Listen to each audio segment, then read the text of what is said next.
Nous sommes aujourd'hui dans la Xème, puisque maintenant ce cycle de conférences, se retrouve sur One Health et santé globale. La dernière fois, au mois de décembre, c'est-à-dire le 7 décembre, je crois, oui, nous avons travaillé, littéralement travaillé, sur le concept de One Health avec les collègues et je vois le grand sourire de Geneviève là s'illuminer, bien sûr, puisque c'est le centre où la réflexion sur ces sujets-là se fait au niveau des écoles nationales de Maison-Alfort. Et donc, avec Renaud Sissier, avec Marc, par ailleurs, nous avons réfléchi et nous avons même constaté que des éléments qui sont dans notre programme, comme en particulier les pathologies comparées, pour certains, ne faisaient pas partie strictement de One Health. Ce qui veut dire que la réflexion est forte, autant au niveau des vétérinaires qu'au niveau donc des médecins, par rapport justement à cette ambition qui est, maintenant que la Covid est passée et qu'elle continue, si j'ai bien compris les événements, eh bien, nous sommes amenés en définitive, autant dans nos enseignements et surtout dans nos recherches, de bien préciser les concepts.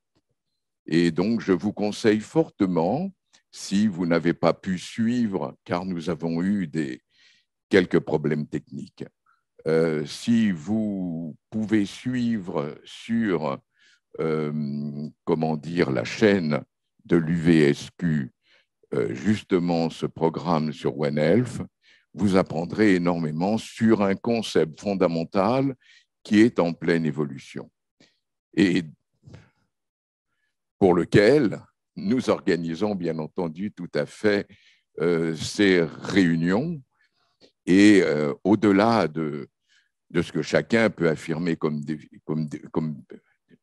décision, comme définition, nous en arrivons en définitive aux pratiques de santé publique qui ensuite sont amenées et qui sont au décours de toutes ces visions que l'on peut avoir du phénomène que nous essayons de travailler, c'est-à-dire la participation à la fois des médecins, des vétérinaires et de tous ceux qui travaillent sur l'environnement de manière à, constituer non pas une discipline, mais un travail interdisciplinaire.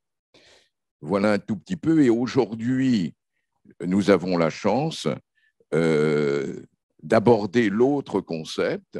Ils ont souvent été d'ailleurs mélangés, qui est celui de santé globale. Et pour cette raison, nous avons demandé à 3 de nos collègues, alors puisque nous avons la joie d'avoir Cindy Neusillet avec nous, qui est en visio,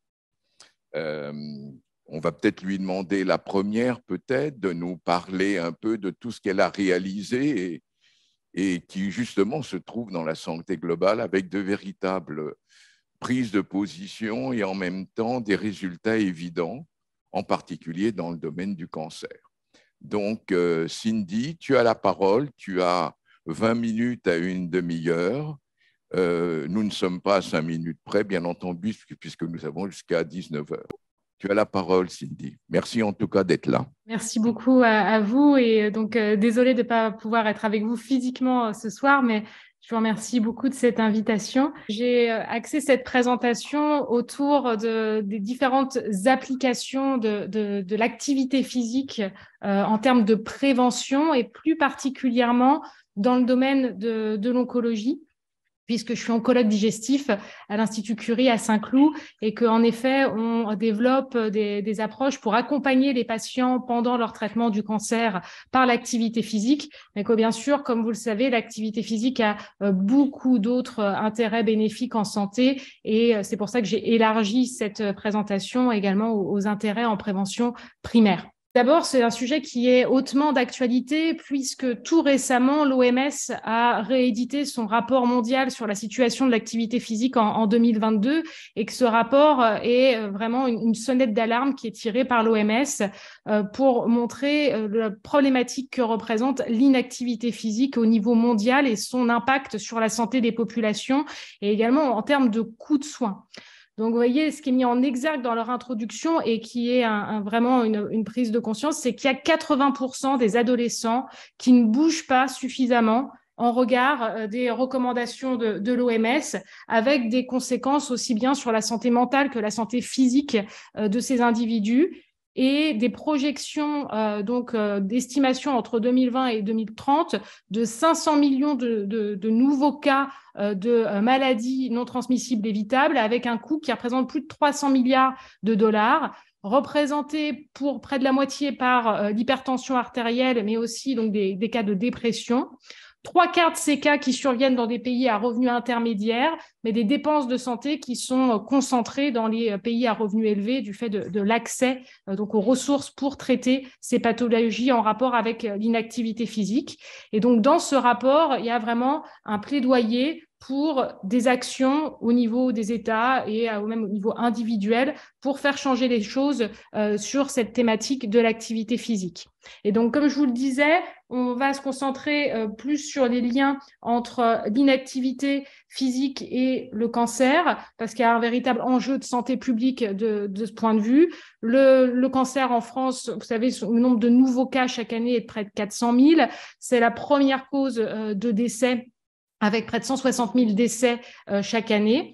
Et on estime qu'environ 20% des cas de cancer, aussi bien chez les hommes que chez la femme, sont en rapport avec des problématiques nutritionnelles au sens large et pourraient être évitées par le biais d'une prévention nutritionnelle, donc ciblée sur l'alimentation, la lutte contre le surpoids et l'obésité, et donc l'inactivité physique ainsi que la consommation d'alcool. Donc, partant de là, comme c'est une thématique dont on entend beaucoup parler, mais des fois avec des éléments imprécis, je vais essayer d'aborder au cours de cette présentation donc différentes questions. D'abord, qu'est-ce qu'on entend par activité physique? Quelles sont les données concrètes dont on dispose concernant les liens entre activité physique et prévention du risque de cancer? Par quel mécanisme biologique l'activité physique aurait ses effets bénéfiques? Quelles sont les doses d'activité physique qui peuvent être recommandées et quels sont les enjeux de la pratique d'activité physique après le diagnostic de cancer. Donc, tout d'abord, il y a un élément qui me semble important, c'est de bien redéfinir ce qu'on entend par activité physique, parce que souvent, dans les discussions, on confond sport et activité physique. Et même dans nos rapports avec les patients, c'est problématique parce que la notion de sport comporte un certain nombre de cadres, de contraintes, de règles du jeu, d'objectifs de performance, de compétition qui sont inhérents à la définition de l'activité sportive, alors que l'activité physique, c'est un cadre qui est beaucoup plus large. C'est toutes les situations où on va être en mouvement généré par une contraction des muscles squelettiques et qui entraîne une dépense énergétique. Donc, globalement, ça comprend les activités sportives, mais aussi toutes les situations de la vie quotidienne où on va être en mouvement, que ce soit pour se déplacer, dans les activités domestiques, dans les activités professionnelles et dans les activités de loisirs. Donc, c'est quelque chose qui est important de pouvoir tout de suite recadrer les choses. Et si un patient nous dit « non, mais l'activité physique, c'est pas pour moi parce que je ne suis pas sportif », d'expliquer qu'on est dans un cadre qui est au-delà de ça. Et dans le domaine de la santé, on va être dans un domaine, on va parler d'activité physique adaptée, à savoir que les exercices qui vont être proposés vont tenir compte des spécificités liées au patient, à sa maladie et au traitement. Et donc, bien sûr, il ne va pas s'agir de faire courir le marathon à un patient en même temps qu'il fait sa chimiothérapie, mais de s'adapter en fonction de ses capacités physiques, de ses préférences, de son environnement social, des effets secondaires des traitements et des symptômes en lien avec sa maladie.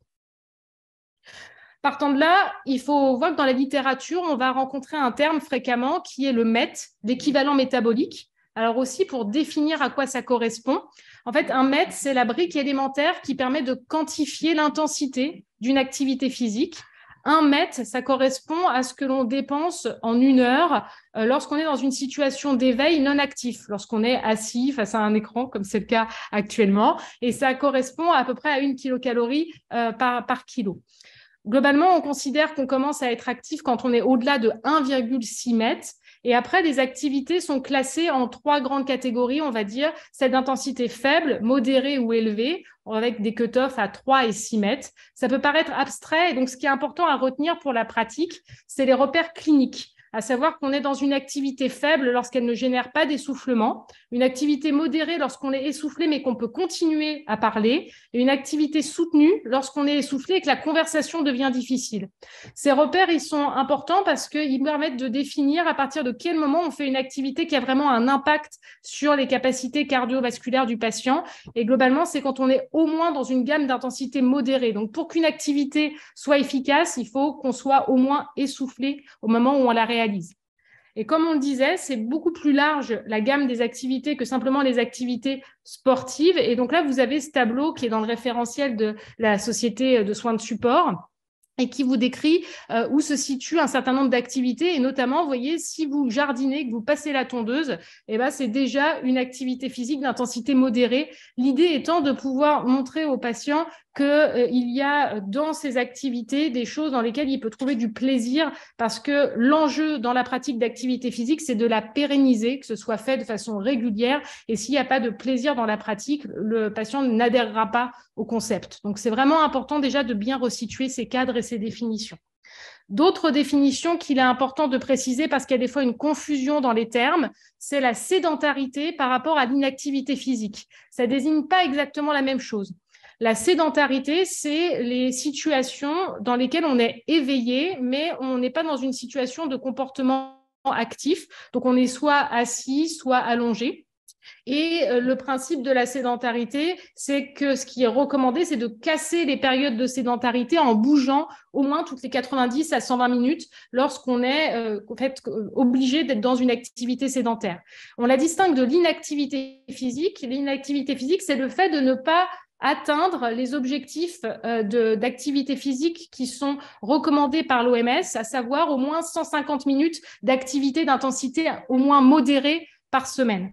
Pourquoi est-ce que c'est important de distinguer les deux? Parce que la sédentarité, on l'a subie d'une certaine manière. Dans le cadre de notre mode de vie, de notre travail, on est obligé de passer un certain nombre d'heures assis sans pouvoir faire d'activités efficaces. Mais on peut contrebalancer les conséquences de la sédentarité par la pratique d'activité physique. Et donc là, je voulais vous montrer ces chiffres qui sont assez parlants. Donc, à savoir que l'activité physique en France, on est des mauvais élèves. Il y a plus d'un adulte sur 2 et plus de 2 personnes âgées de plus de 65 ans sur 3 qui ne sont pas suffisamment actives au regard des recommandations actuelles de l'OMS. Or, le fait de suivre ces recommandations pourrait avoir un impact significatif sur la mortalité, et en particulier l'excès de mortalité induite par la sédentarité. Vous voyez ici, c'est les sur-risques de mortalité induits en fonction du temps que l'on passe sédentaire par jour.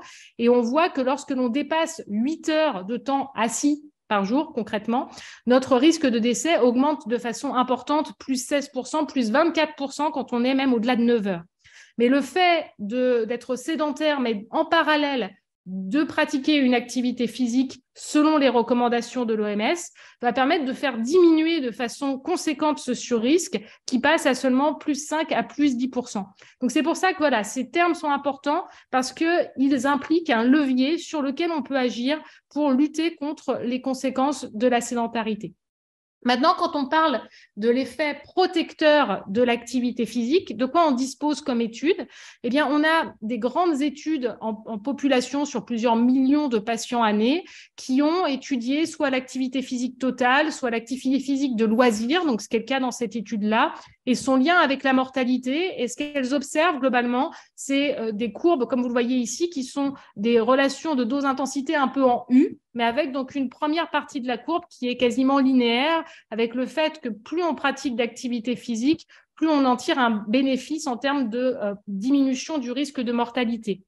Lorsque l'on regarde en détail les causes de mortalité qui sont réduites par la pratique d'activité physique, ça comprend les décès de causes cardiovasculaires, mais aussi les décès par cancer avec une réduction de risque jusqu'à 30%, même après avoir ajusté sur les autres facteurs de risque de cancer, et notamment la consommation de tabac, l'alcool et l'indice de masse corporelle. Donc, pour dire que ça ne passe pas uniquement par la réduction des problématiques de surpoids et d'obésité, il y aura un effet spécifique à la pratique de l'activité physique.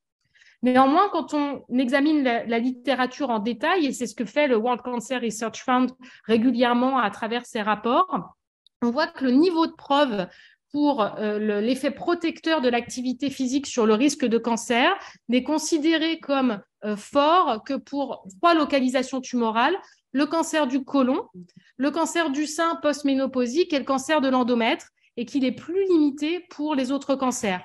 L'ordre de grandeur de diminution du risque, vous voyez, est d'environ 20%.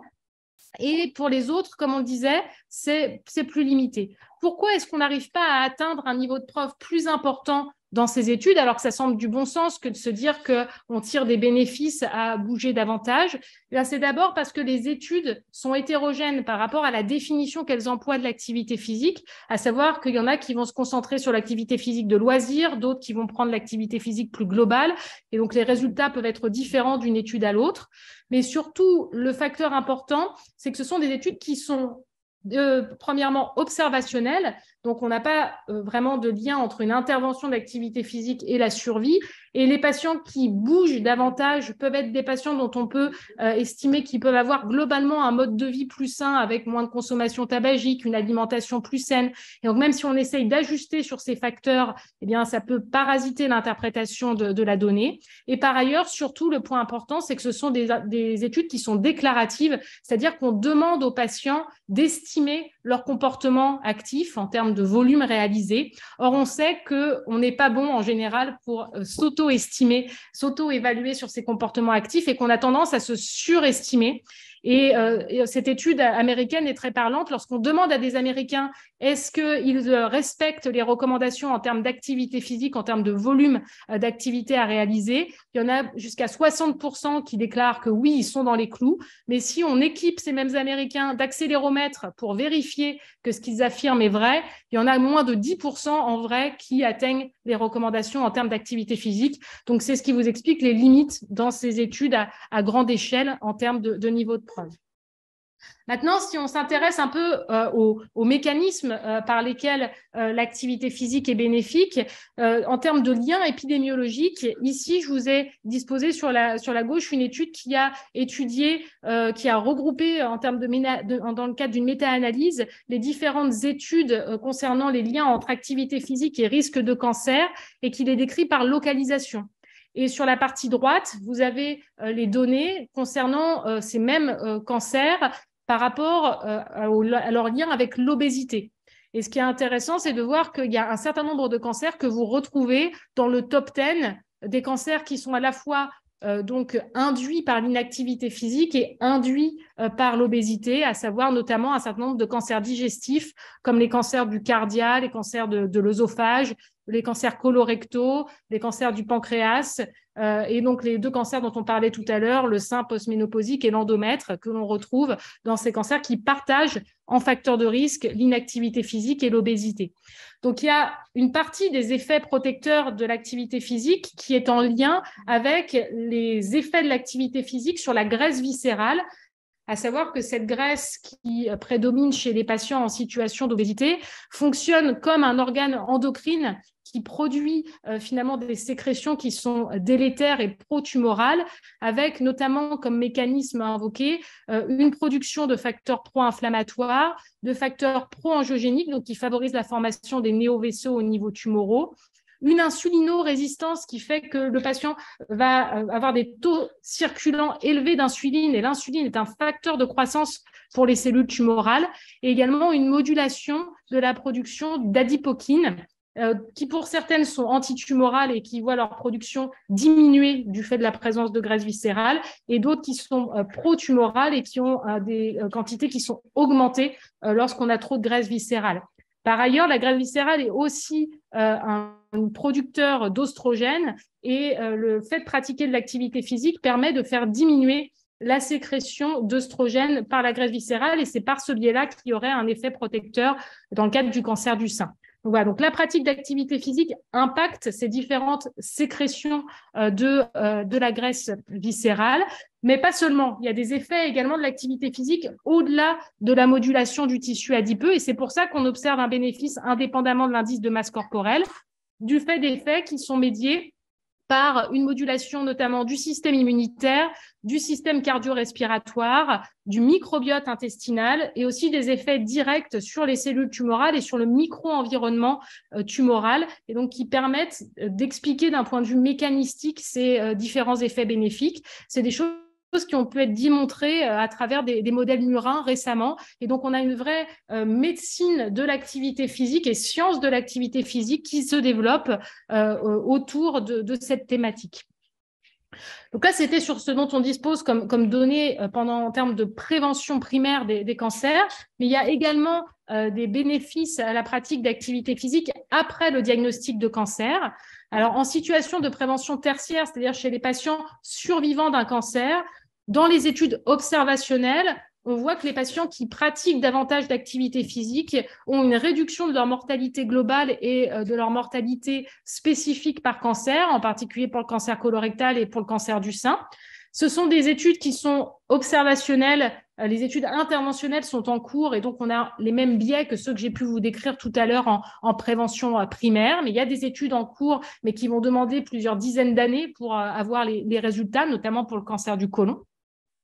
Et par ailleurs, l'autre lien que l'on voit entre activité physique et cancer après le diagnostic de cancer, ce sont les bénéfices que l'on peut observer sur différents symptômes que ressentent les patients et qui impactent leur qualité de vie. Et donc, l'activité physique en soi se développe dans ce qu'on appelle le champ des soins de support, en particulier pour lutter contre un symptôme pour lequel il n'y a pas de traitement médicamenteux efficace, qui est la fatigue, qui est un symptôme qui est extrêmement fréquent chez les patients et dont il est démontré que le fait de pratiquer de l'exercice physique, quel que soit le stade du cancer et quelle que soit la localisation du cancer, permet de réduire la fatigue d'environ 30%. Et donc, finalement, il faut retourner le dogme qu'on pouvait avoir de se dire que quand on est fatigué, il faut se reposer. Non, le meilleur traitement de la fatigue, c'est de ne pas se reposer parce que sinon, on a un cercle vicieux qui se met en place. Plus on est inactif, plus on perd du muscle et des capacités cardio-respiratoires à bouger, et donc plus c'est difficile de bouger. Et donc la seule manière de casser ce cercle vicieux, c'est de réintroduire davantage d'activité physique dans les comportements. Donc, cette prise de conscience des bénéfices de l'activité physique s'est traduite ces dernières années par une littérature qui a pu donner lieu à des recommandations. L'INCa avait édité un rapport en 2017 reprenant donc les différentes données de la littérature sur les bénéfices de l'activité physique pendant et après les traitements du cancer.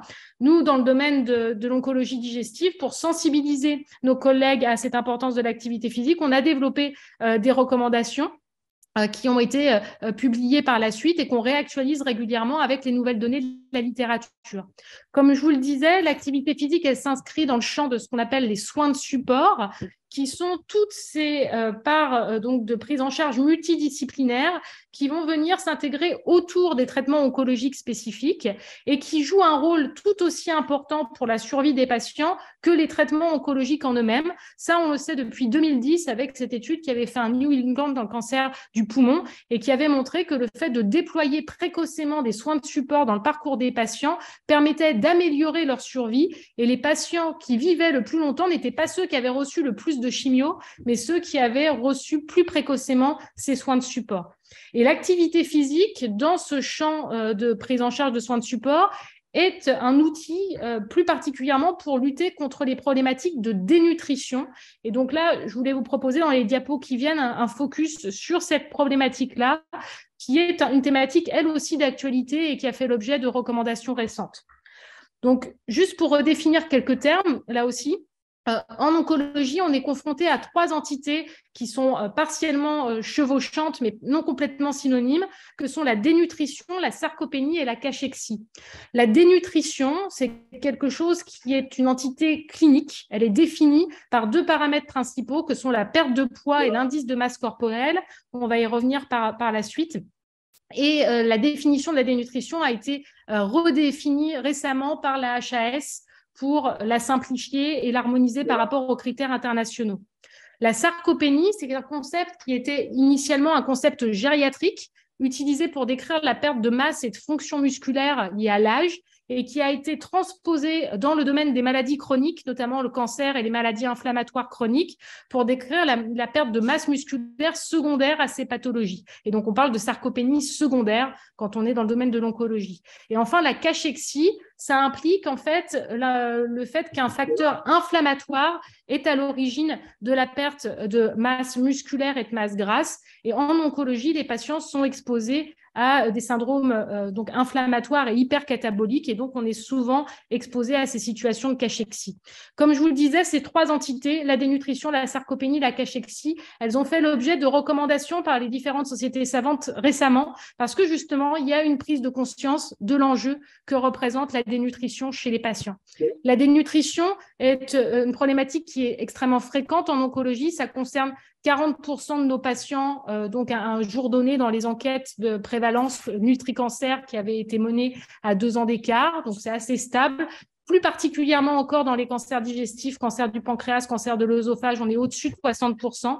Et plus encore lorsqu'on s'intéresse à la masse musculaire étudiée sur le scanner, donc à savoir qu'on peut analyser les images de scanners que nos patients ont pour évaluer leur tumeur, pour analyser l'épaisseur des couches musculaires. C'est ce qu'on appelle l'indice musculaire squelettique. Et cet indice musculaire squelettique est un paramètre qui est le reflet également de l'état nutritionnel des patients. Et quand on étudie la sarcopénie par ce biais-là, on atteint des prévalences qui sont très élevées, comme vous le voyez sur la partie droite de la diapositive.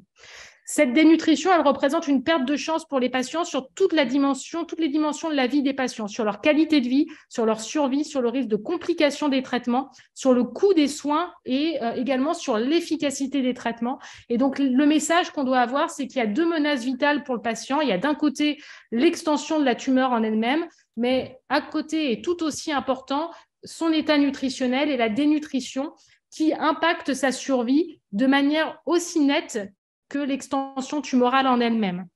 Et ce n'est pas juste un constat de dire les patients dénutris sont plus fragiles et meurent davantage, c'est un levier, là encore, à savoir qu'on peut avoir un impact sur cet état nutritionnel et améliorer la survie et la qualité de vie de nos patients, mais à la condition d'intervenir précocement, parce qu'on sait que ces phénomènes de dénutrition sont des phénomènes dynamiques et qui sont réversibles au stade précoce, mais qu'une fois installées, les interventions thérapeutiques deviennent moins efficaces. Donc, le message, c'est qu'il faut diagnostiquer et intervenir le plus précocement possible dans le parcours du patient et que la vision moderne de l'oncologie, ça doit être 2 parcours parallèles pour le patient, le parcours oncologique spécifique avec les traitements de chimio, d'immunothérapie, la chirurgie, la radiothérapie, et de l'autre côté, le parcours métabolique et nutritionnel qui doit être initié dès le diagnostic de la maladie. Ici, c'était pour vous remontrer les recommandations qui ont été émises par la HAS pour définir la dénutrition. Et donc, il faut avoir maintenant un critère étiologique, dont le cancer fait partie, et un critère phénotypique. Et ce critère phénotypique, je vous le disais, c'est principalement basé sur la perte de poids, au moins 5% en 1 mois ou 10% en 6 mois, et l'indice de masse corporelle avec des cut-offs qui sont différents en fonction de l'âge des patients. Mais ce qui est nouveau, c'est que la HAS a introduit aussi dans la définition de la dénutrition l'évaluation de la masse et ou de la force musculaire, donc cette dimension de sarcopénie dont on parlait tout à l'heure et sur laquelle l'activité physique va pouvoir avoir un effet. Donc, cette masse et cette fonction musculaire, on peut l'évaluer par des outils d'étude de la composition corporelle. Donc, on a parlé tout à l'heure du scanner qui permet d'estimer la surface musculaire squelettique. On peut utiliser la bioimpédancemétrie, on peut utiliser l'absorptiométrie à rayon X. Et par ailleurs, on a également des tests fonctionnels donc pour évaluer la fonctionnalité de ces muscles, donc la force avec la test de préhensiométrie, les tests de levier de chaise, ou bien encore la performance physique du patient avec des tests de marche de 6 minutes qu'on utilisait avant dans les patients atteints par exemple de BPCO en pneumologie, mais que maintenant on transpose dans le domaine de l'oncologie pour l'évaluation nutritionnelle complète des patients. Et une question de société et d'épidémiologie actuelle, c'est le fait qu'on est confronté à une augmentation d'incidence de cancer qui surviennent dans le cadre de l'obésité sarcopénique et qui peuvent être prises finalement en défaut quand on évalue l'état nutritionnel juste sur l'indice de masse corporelle, Un patient obèse peut être sarcopénique, c'est-à-dire qu'il peut avoir trop de masse grasse, mais pas assez de masse musculaire. Et ces patients sont les plus vulnérables en termes de risque de complications et d'impact pronostic sur leur maladie. Et donc, c'est pour ça qu'il est important de les évaluer correctement et que des recommandations ont été émises là aussi spécifiquement pour l'obésité sarcopénique. Et donc, comme je vous le disais, en termes d'intervention, on peut faire quelque chose. C'est une intervention qui doit être multidisciplinaire et qui combine deux piliers. Un pilier nutritionnel qui va consister à apporter suffisamment de calories et de protéines aux patients pour pouvoir maintenir sa masse musculaire, et un volet d'activité physique dans laquelle on va utiliser deux types d'exercices, des exercices d'endurance ou aérobie, dont l'objectif est de faire travailler les capacités cardio-respiratoires du patient pour lutter contre ce cercle vicieux du déconditionnement dont je vous parlais tout à l'heure, qui est la principale cause de la fatigue liée au cancer. Et d'un autre côté, des exercices de renforcement musculaire qui visent finalement à faire travailler la fibre musculaire pour lutter contre la perte de masse. Dans la littérature, on a déjà des études qui nous ont montré l'intérêt de ces programmes d'activité physique, et en particulier dans le cancer du sein. Ça a commencé il y a plus d'années, les plus anciennes études qu'on ait, c'est dans le cancer du sein, avec déjà des articles en 2015, en 2018 dans le JCO, qui nous avaient montré que le fait de pratiquer de l'activité physique adaptée permettait d'améliorer la qualité de vie des patients sur leur fonctionnement physique, de lutter contre certains symptômes comme les nausées, vomissements ou la douleur, et permettait également d'avoir des impacts cliniques palpables pour le patient et le clinicien en termes de tolérance des traitements, avec moins d'adaptation de doses de chimiothérapie chez les patients qui pratiquaient de l'activité physique. On a pu par ailleurs montrer l'effet biologique de l'activité physique dans cette autre étude qui avait montré qu'un programme d'activité physique permettait d'avoir un effet bénéfique sur la composition corporelle des patients et sur les taux circulants d'un certain nombre de biomarqueurs, et notamment ces marqueurs inflammatoires et d'insulinorésistance dont je vous parlais tout à l'heure, qui sont sécrétés par la graisse viscérale. Donc, pour les autres cancers, en particulier pour les cancers digestifs, la marche semblait plus haute et on a mis plus de temps à avoir un niveau de preuve. Et donc, cette année, on a communiqué au Congrès américain de cancérologie les résultats de notre étude que nous avons menée chez des patients atteints de cancer du pancréas, donc avec un moins bon pronostic que les cancers du sein, et a fortiori des cancers du pancréas métastatiques, donc avec des maladies avancées, qui étaient en fait en quelque sorte un peu l'Everest pour la pratique d'activité physique, parce que c'est des patients qui sont souvent fatigués et avec beaucoup de symptômes en lien avec leur maladie. Et donc on s'était dit, si on arrive à montrer un bénéfice chez ces patients qui sont très challengeants pour la pratique d'activité physique, par la suite ça ouvrira la porte aux autres localisations tumorales digestives. Et donc on a tiré au sort ces patients entre soit une prise en charge standard de chimiothérapie et de suivi nutritionnel classique, soit cette même prise en charge plus un programme d'activité physique avec les deux types d'exercices que je vous décrivais, d'endurance et de renforcement musculaire. Et ce que l'on a montré, c'est que le fait de faire de l'activité physique adaptée à nos patients permettait d'améliorer leur survie sans détérioration de la qualité de vie, c'est-à-dire le temps à détérioration de la qualité de vie globale des patients, ce qui veut dire que les patients vivaient plus longtemps en incarnant leur rôle à la fois d'un point de vue émotionnel, d'un point de vue fonctionnel, d'un point de vue physique, et donc un bénéfice qui nous semblait important chez ces patients dont on sait que le pronostic est sombre et pour lesquels les progrès thérapeutiques en termes de survie sont lents et à chaque fois de faible amplitude. On a pu même montrer que le fait de pratiquer l'activité physique avait une tendance à l'amélioration de la survie globale de ces patients, même si on n'atteignait pas quelque chose de statistiquement significatif, parce qu'il aurait fallu inclure beaucoup plus de patients que les 300 patients déjà que l'on avait inclus dans cette étude. Un autre concept qui se développe d'utilisation de l'activité physique, pour terminer, c'est son utilisation à des phases plus précoces de la maladie en périopératoire. Et donc, on est toujours dans le champ de la prévention, mais de la prévention des complications, finalement, puisqu'on sait que les patients qui vont subir une chirurgie vont être confrontés à un stress fonctionnel en lien avec la chirurgie.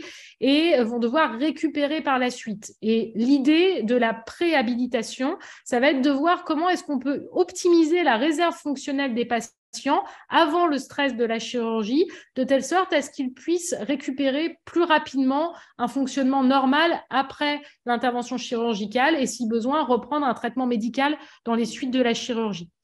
Cette préhabilitation, elle repose sur 3 piliers habituellement: une intervention nutritionnelle, l'activité physique adaptée et une préparation psychologique. Donc, c'est toujours cette notion de globalité de la prise en charge mentale et physique du patient. Et il y a plusieurs études qui ont commencé à être publiées, mais de la même manière que ce que je vous disais tout à l'heure, on est confronté à des problèmes d'hétérogénéité des données. Mais on sait déjà que dans le cancer, les programmes de préhabilitation permettent d'améliorer la récupération fonctionnelle des patients, de réduire la douleur et d'améliorer leur expérience de l'épisode opératoire, et permettent également d'avoir des bénéfices sur la durée de séjour et sur les coûts de soins. Donc, c'est vraiment un concept qui se développe, et à l'heure actuelle, nos ARS sont sensibles au fait que l'on mette en place ces parcours coordonnés multidisciplinaires pour limiter les risques de complications dans les suites des interventions. En pratique, il y a des recommandations qui ont été émises par l'INCa dans son rapport de 2017 sur comment déployer les programmes d'activité physique. La règle, c'est ce qu'il faut mettre en avant, c'est celle que je vous disais des 4 P. L'activité doit être progressive, personnalisée, pérenne, et pour ça, il faut que le patient y trouve du plaisir. Globalement, il faut évaluer pour chaque patient ces freins éventuels à la pratique d'activité physique pour savoir s'il faut l'orienter vers un professionnel pour l'accompagner dans sa pratique. Et il y a globalement 2 grands types d'intervenants, que sont les enseignants en activité physique adaptée, qui sont en fait des professionnels en STAPS, donc on fait de la fac de sport, et qui derrière ont fait une licence ou un master en activité physique adaptée pour prendre en charge les patients dans le cadre du domaine de la santé. Ou le deuxième type d'intervenants auquel on peut avoir recours, ce sont les kinésithérapeutes, mais qui sont plus pour des patients plus fortement déconditionnés, et en particulier quand il y a besoin d'un support respiratoire, par exemple de kinésithérapie respiratoire ou de renforcement musculaire préalable.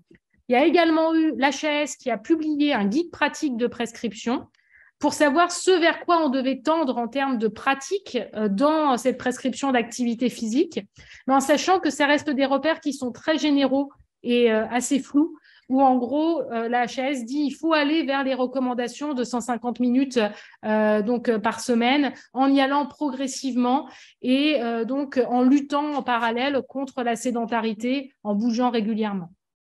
Ce qui reste très flou, c'est le cadre réglementaire et les possibilités de remboursement de ces activités physiques, puisqu'en fait, il y a eu un décret en 2016 qui était le décret Sport Santé, pour lequel on nous a dit vous pouvez prescrire de l'activité physique adaptée dans le cadre des pathologies qui sont en ALD. Donc, chouette, on avait une ordonnance type, on peut la prescrire.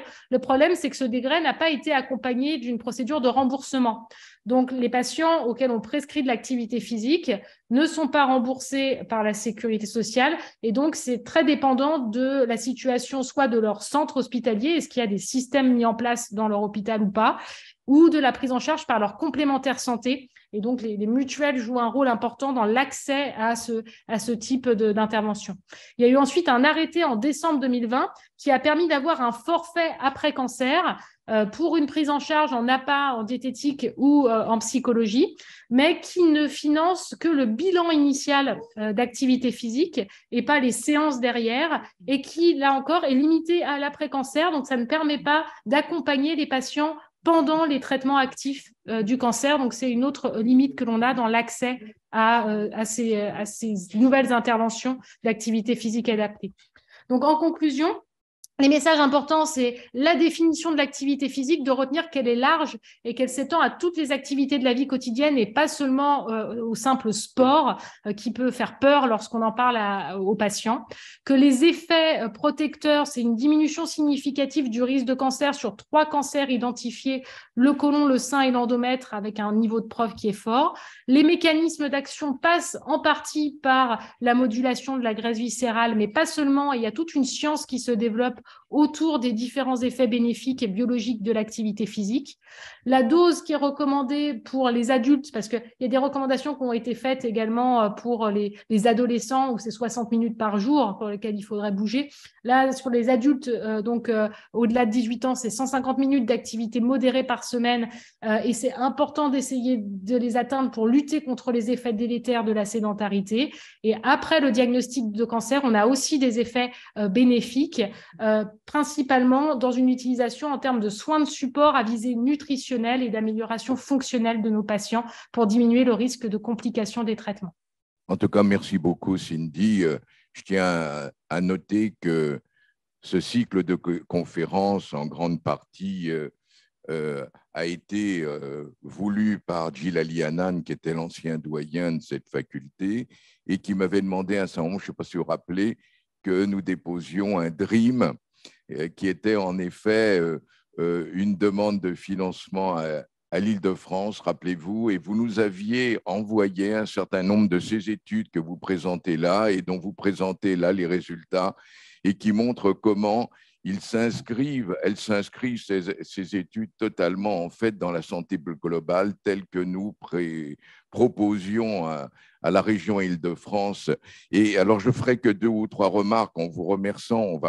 On va passer au suivant, mais la première remarque que je ferai, c'est, vous avez cité bien sûr les cancérologues, vous avez cité d'autres collègues, bien entendu, nutritionnistes, concourant en définitive à toutes les définitions, y compris internationales. Nous avons aussi les ARS, nous avons aussi les directions d'hôpitaux. Vous imaginez comment la complexité, en définitive, telle que vous la présentez là et qui montre la précision qui existe justement en santé publique par rapport à la santé globale, comment la nécessité que toutes ces personnes fonctionnent ensemble. Et vous avez terminé avec les économies, c'est extraordinaire, en montrant à quoi tout ceci servirait-il si les politiques de santé publique, ou du moins les actions de santé publique qui étaient faites, n'étaient pas prises en compte, et avec des problèmes éthiques qui, moi, plus particulièrement m'intéressent, c'est-à-dire l'accès aux soins, l'accès et tous les effets sur la mortalité, la morbidité, tels que vous l'avez montré. Donc, visiblement, il y a là, je dirais, ceci conforte en définitive le fait que vous travaillez avec nous et que nous devons aller plus loin par rapport à tout ce que vous faites. Et nous avons en ce sens, la fois prochaine, c'est-à-dire le 7 février, nous avons l'exposition, j'espère que vous serez là, j'aimerais que vous interveniez peut-être, où on demande à des actions de santé publique du département justement d'intervenir, c'est-à-dire l'Institut Raphaël, que vous devez connaître, ainsi que l'Institut Line Renaud qui vient d'être inauguré à l'hôpital Foch, et qui, justement, bénéficie totalement, en fait, de toutes ces notions que vous amenez là, ou qui devraient le faire. Donc, c'est là où nous avons un intérêt à une promotion de tous vos résultats, de manière à ce que nous soyons les plus performants. En tout cas, merci Cindy, visiblement, depuis le départ, depuis 1 an et demi, vous nous accompagnez. En tout cas, merci beaucoup. Merci. Je vais peut-être demander s'il veut à Loïc Josserand de nous parler, puisque Cindy nous en a parlé aussi, du problème du tabac. Merci Christian de cette rapide introduction. Alors je vais juste faire un pas de côté et je ne vais pas être sur le commentaire de courbe épidémiologique de consommation de tabac en France qui, au bout de 5 minutes, lasserait tout le monde et n'aurait finalement que peu d'intérêt, même si c'est un sujet extrêmement intéressant. Mais je vais prendre une autre posture, une autre casquette pour vous parler de tabagisme et notamment de prévention du tabagisme. Donc Loïc Josserand, moi je suis PU de santé publique, mais là j'interviens avec une casquette un peu différente, qui est toujours de la santé publique, mais qui est celle de président de l'Alliance contre le tabac, qui est une structure nationale qui fédère 24 associations partant d'associations nationales comme la Ligue contre le cancer, l'ARC, pour redescendre sur d'associations professionnelles beaucoup plus locales. Donc, c'est extrêmement, je vais dire, hétéroclite, mais en même temps très complémentaire. Et nous nous sommes engagés donc, depuis maintenant presque 3 ans sur une logique de dénormalisation du tabac. Et donc, je vais vous parler de cette logique de dénormalisation du tabac. Donc, je vais rapidement passer, parce que ce qui est intéressant, c'est ce à quoi on a abouti et ce que nous avons initié et ce qui est déjà fait. Donc, je vais rapidement passer un certain nombre d'éléments de contexte, mais qui permettent simplement de repositionner le sujet au niveau qui est le sien. Pourquoi est-ce qu'un tel programme de dénormalisation est important en France? Parce qu'on est, c'est vrai, toujours, on est toujours dans le tabac. Ça, c'est pas nouveau. Néanmoins, il faut savoir qu'on a une des législations les plus efficaces et les plus complètes au niveau international. Et quand on parle de ce que nous avons en France en matière d'arsenal légal pour lutter contre le tabagisme, pour faire du contrôle du tabac, en général, nos interlocuteurs étrangers sont assez impressionnés et imaginent que nous avons des résultats absolument exceptionnels en matière de consommation de tabac. Donc, nous avons bien sûr la loi Veil, la loi E20, la loi de modernisation de la santé, donc, qui nous ont permis de faire disparaître la publicité, puisque vous ne voyez plus de publicité aujourd'hui en France pour le tabac. Si vous partez à l'étranger, vous verrez rapidement de grandes affiches dans un certain nombre de pays. Nous avons l'interdiction de fumer dans les lieux publics, nous avons l'interdiction de fumer dans les lieux de santé, bien sûr, nous avons l'interdiction de vente aux mineurs, enfin, les paquets neutres, etc. Donc, nous avons probablement une des législations les plus complètes sur le sujet, mais aussi une des moins appliquées. Ça, c'est une vérité. Il faut savoir que ce n'est même pas 60%. En réalité, c'est au niveau national, dans les grandes villes. On est en réalité quasiment les 2/3 des buralistes qui continuent sans aucune limite à vendre aux plus jeunes et à vendre aux mineurs. Il n'y a vraiment aucune limite, il n'y a aucun contrôle. Je crois que sur les 10 dernières années, il y a à peine une dizaine de buralistes qui ont été condamnés pour ce genre de choses. C'est pourtant de notoriété publique. Et il est évident que si on arrivait à interdire réellement la vente aux mineurs, je pense qu'en l'espace de 15 ou 20 ans, on serait définitivement débarrassé du tabac pour la bonne et simple raison qu'un fumeur, 99 fois sur 100, commence avant 20 ans. Voilà. C'est donc 18 ans, même avant 18 ans. Donc, si on arrivait à respecter enfin cette règle, on serait extrêmement rapidement débarrassé de ce problème-là. Malheureusement, ce n'est pas aussi vrai que ça. Enfin, ce n'est pas aussi simple que ça, puisque, comme vous le savez, on a une prévalence qui est une des plus fortes européennes. On a 25%, un quart de la population qui fume quotidiennement, et on est même au-dessus quand on est sur les classes les plus jeunes, même si ça, c'est vrai, tendance à reculer. Le point négatif, c'est que, là, je n'ai pas mis la courbe, mais sur le dernier baromètre santé qui est sorti il y a quelques semaines, on repart à la hausse, et on repart à la hausse de façon d'ailleurs assez intéressante sur les femmes qui sont à l'origine vraiment de la réaugmentation de la prévalence en France, et dans des classes d'âge qui ne sont pas parmi les plus jeunes, puisque quasiment toutes les classes d'âge féminines commencent à refumer à partir de 34-35 ans. Donc c'est un phénomène assez unique, mais qui malheureusement est bien là. Donc, pour mémoire, premier facteur de mortalité évitable en France, 75 000 décès par an dus au tabagisme, c'est le premier donc, facteur de risque. À côté de ça, à côté de cet impact sanitaire qui est bien réel, on a un produit qui est socialement parfaitement accepté. Si 78% des Français ont une opinion négative du tabac, 67% considèrent que c'est une liberté individuelle. Or, si on redescend à l'échelle individuelle, le tabagisme n'est pas véritablement une liberté puisque c'est avant tout une addiction. Donc, s'il fallait faire le parallèle, est-ce qu'on considère qu'un héroïnomane est dans une forme de liberté individuelle quand il consomme? Donc, la réponse n'est probablement pas aussi simple que ce que pense la majorité des Français. Voilà, donc on est sur quelque chose qui reste très ambigu et en réalité, on est confronté à cette image-là depuis des décennies et on est dans une construction sociale de l'industrie du tabac. Vous allez rapidement comprendre que mon principal problème, c'est l'industrie du tabac. On est dans une construction sociale de l'industrie du tabac qui existe depuis maintenant des décennies.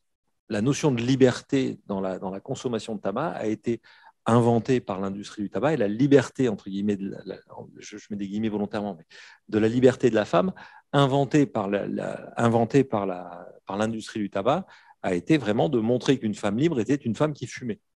Voilà. Donc ça, c'est vraiment une construction sociale complètement faite. Et si on prend des images anciennes où on voyait effectivement très facilement des tas de gens fumer de la publicité, alors comme elle peut encore exister dans certains pays, on voyait des vedettes effectivement s'afficher très facilement avec des cigarettes. On est toujours là-dedans. On est toujours avec des séries célèbres aujourd'hui comme Peaky Blinders, dans laquelle la cigarette est extrêmement présente.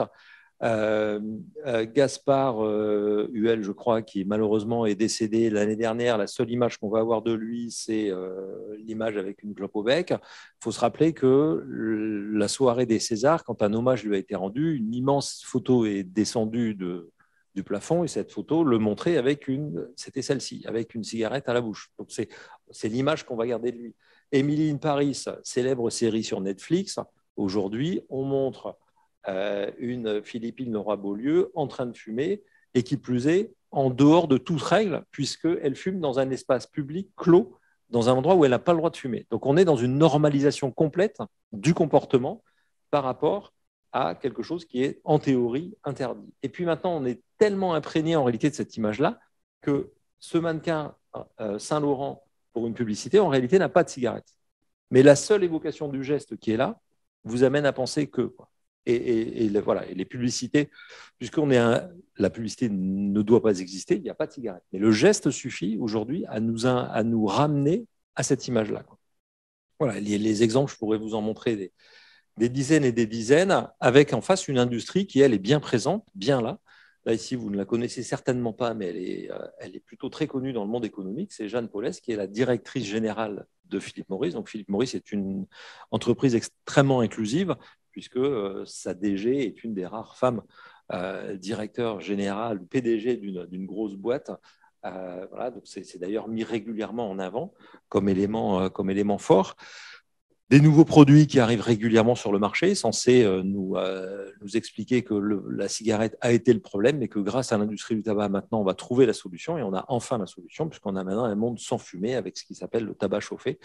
Donc, c'est exactement le même discours, les mêmes arguments que ce qui avait été à l'époque fait avec le filtre. Le filtre, on s'est rendu compte très rapidement qu'en réalité, ça n'était qu'un leurre qui trompait le fumeur, qui l'amenait à tirer davantage sur sa cigarette et pour absorber la même dose de nicotine et avoir la même nicotinémie sur la journée. En réalité, en tirant plus fort et en s'ouvrant davantage les poumons et les petites bronchioles pour tirer sur cette cigarette-là, en réalité, on avait des cancers de formes différentes, des cancers du poumon différents qui étaient beaucoup plus compliqués à prendre en charge parce que beaucoup plus profonds et qui cliniquement apparaissaient beaucoup plus tardivement. Donc, on est sur des solutions qui sont de fausses solutions, qui ne fonctionnent pas, on le sait très bien, mais qui permettent à l'industrie de continuer à avoir une action de publicité. Donc pareil, les réseaux sociaux aujourd'hui sont un vaste Far West dans lequel, évidemment, les industriels se sont engagés avec, là aussi, des influenceurs divers et variés qui vendent leurs produits. Il faut savoir que BAT a mis sur la table de TikTok 1 milliard de livres sterling sur 5 ans pour promouvoir le tabac et ses différents produits. Et il faut d'ailleurs sortir même de l'image du tabac. On n'est plus dans un marché qui est celui du tabac, on est dans un marché qui est celui du marché de la nicotine, qui fait intervenir différents produits que sont le tabac à fumer, le snus, le nicopouch, les puffs, la chicha, qui ont tous comme intérêt d'attirer le plus précocement possible les plus jeunes pour les rendre addicts à la nicotine. Et on sait que ce marché de la nicotine n'a qu'une seule sortie, c'est celui de la cigarette. Voilà, donc on est sur cette logique-là aujourd'hui et plus seulement une initiation à travers la cigarette. Donc voilà, rapidement et bien sûr avec une industrie qui continue encore à vouloir vanter ses mérites de responsabilité, notamment en matière de RSE, puisqu'ils étaient présents au dernier salon Pro Durable en septembre 2022 à Paris, donc sans aucune limite. On les a même vus, d'ailleurs, ils ont même eu un stand pour pousser le cynisme jusqu'au bout en matière de prévention dentaire, et ils avaient un stand au dernier, alors heureusement il a été fermé juste à temps, mais au dernier salon ou à l'avant-dernier, c'était 1 an ou 2, salon dentaire, je ne sais plus comment s'appelle cet événement de la dentisterie, mais qui rassemble tout le monde dentaire en France, ils avaient un stand au rayon prévention, Philip Morris. Voilà, donc faut quand même, c'est absolument sans limite, c'est toujours sidérant. Donc pourquoi est-ce que cette notion de dénormalisation est importante? Parce que c'est un outil qui permet effectivement d'avancer plutôt efficacement et de sortir de la prévention telle qu'on la connaît aujourd'hui. La prévention du tabac en France, c'est des choses qui sont assez simples, j'allais dire simplistes presque. On est sur de l'interdiction bête et méchante. Ça fonctionne, c'est indispensable. Ça permet de catégoriser le produit, mais on voit très bien qu'on reste sur ce credo-là depuis maintenant plusieurs décennies et que malheureusement, ça ne fonctionne pas. Donc, il faut aller chercher des idées ailleurs, et c'était l'objet de ce projet, en allant s'inspirer de ce qui a fonctionné ailleurs. Ce qui a fonctionné ailleurs, c'est notamment les États-Unis, où dans les années 80, il y a eu un premier programme qui a fonctionné en Californie et qui s'appelait j'ai un trou, mais ça va me revenir, qui a surtout été suivi dans les années 2000, fin 90, début 2000, par une ONG américaine qui a travaillé sur un projet qui s'appelait Trush Initiative et qui justement visait à renouveler la prévention du tabagisme. C'était la proposition 99, voilà, en Californie dans les années 80. Et en faisant peser la responsabilité de cette épidémie sur l'industrie du tabac et non plus sur celle du fumeur. Donc on change complètement je vais dire presque de paradigme, où on va complètement s'attaquer et on va stigmatiser l'industrie et jamais, au grand jamais, le fumeur qui est toujours une victime dans cette histoire-là. Donc sous cet angle, ça permet vraiment de renouveler le storytelling de la lutte contre le tabac en faisant un enjeu non plus seulement de santé, mais un enjeu de société complet. C'est-à-dire que le problème du tabac, ce n'est pas un problème juste sanitaire. Si c'était simplement sanitaire, ça irait, entre guillemets, on s'occuperait du fumeur, ce serait réglé. Non, c'est un problème qui dépasse largement le problème sanitaire, c'est un problème économique, c'est un problème écologique, c'est un problème de droits de l'homme, c'est un problème large et transversal à l'ensemble de la société. Le sanitaire, ça ne concerne que le fumeur. Le reste, ça nous concerne tous, et vous allez en voir un petit exemple rapidement tout à l'heure. Et donc, l'idée de cette approche de dénormalisation, c'est d'avoir un décryptage des méfaits de l'industrie du tabac et de tout ce que ça génère en effet négatif sur la santé de façon complètement large, santé environnementale, santé sanitaire bien sûr, dans toutes ces dimensions.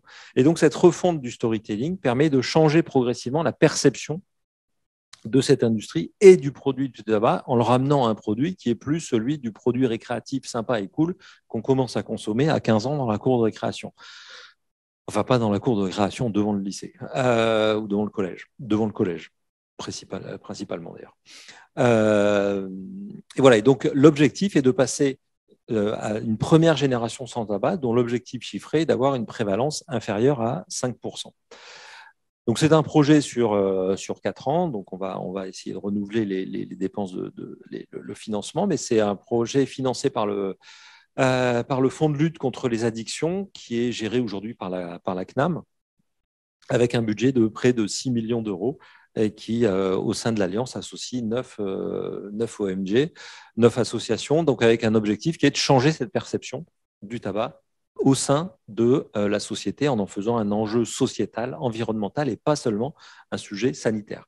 Donc c'est ça qui est extrêmement important, en renouvelant l'intérêt et le discours autour de la lutte contre le tabac, et pour une meilleure crédibilité du message, et notamment auprès des publics les plus jeunes, il a fallu déjà dépoussiérer l'image du contrôle du tabac, renouveler l'image d'une alliance qui soit davantage mise en avant et plus positive, pour arriver à un intérêt collectif du sujet en stigmatisant et en tapant véritablement sur l'industrie. Donc ça, je passe rapidement, mais c'est juste la timeline de ce qui a été fait. Mais ce qui est important, c'est que avec des moyens financiers, comme je les évoquais précédemment, avec ces près de 6 millions d'euros, l'intérêt, c'est aussi de s'inspirer, parce qu'il y a un modèle parfait de ce qu'il faut faire pour arriver à ses fins et à changer une opinion publique sur un sujet, c'est l'industrie du tabac. Et c'est finalement toute la logique de dénormalisation, c'est de repartir, et j'ai épluché tous les papiers qui ont été publiés en Californie avec Trush Initiative, le Québec en a fait aussi, ça a aussi été un peu utilisé en Angleterre, etc. Et en reprenant toute la littérature, on voit très bien, et c'est redit de façon très régulière, que l'inspiration numéro 1 ou numéro 1 pour travailler et pour faire ces plans-là, c'est l'industrie du tabac, qui a fait magistralement et magnifiquement, qui a bougé les lignes et qui a réussi à nous faire croire qu'un produit qui tuait un consommateur sur deux, qui était une horreur environnementale, économique, etc., était au contraire un produit parfaitement indispensable à notre vie sociale et à notre vie tout court. Et donc, nous sommes repartis exactement des mêmes logiques en travaillant avec, là aussi, des entreprises qui ont pignon sur rue et qui sont extrêmement professionnelles. Et on rentre dans une logique de professionnalisation de cette prévention, de professionnalisation de ces campagnes de prévention, en ayant néanmoins toujours en tête un élément extrêmement fort, c'est que tout ce qui est fait, tout ce que l'on fait, tout ce que l'on produit est complètement sourcé d'un point de vue scientifique. C'est-à-dire que tout repose sur la littérature, sur une analyse de la littérature. Il n'y a pas un chiffre qu'on utilise, il n'y a pas un chiffre que sort l'Alliance ou qu'utilise l'Alliance qui n'est pas un chiffre qui est publié dans une revue qui est dans le Medline. Voilà, tout simplement. Il n'y a rien n'est laissé au hasard, simplement parce que le premier jour où on laissera un chiffre au hasard, de toute façon, on se fera dézinguer gentiment. Donc, il est absolument indispensable que tout soit sourcé, basé, et que tout fonctionne sur cette logique scientifique. Donc, je vais peut-être passer rapidement, mais c'est là. Les différentes. Donc, il y a différents types de campagnes. Comme dans toute logique de prévention, tout n'est pas vu par tout le monde tout le temps. Ça dépend des cibles, ça dépend des moments, ça dépend des acteurs qui sont derrière. Mais par exemple, on a travaillé, on continue sur tabac et droits humains, tabac et environnement. Donc, ça, ce sont des campagnes grand public. Finance sans tabac, sport sans tabac, et différents décryptages qui sortent régulièrement. Donc ça, sont des campagnes qui sont plutôt grand public, alors qui ne sont pas forcément systématiquement vues par tout le monde, et vous les aurez d'ailleurs peut-être pas toutes vues. Mais...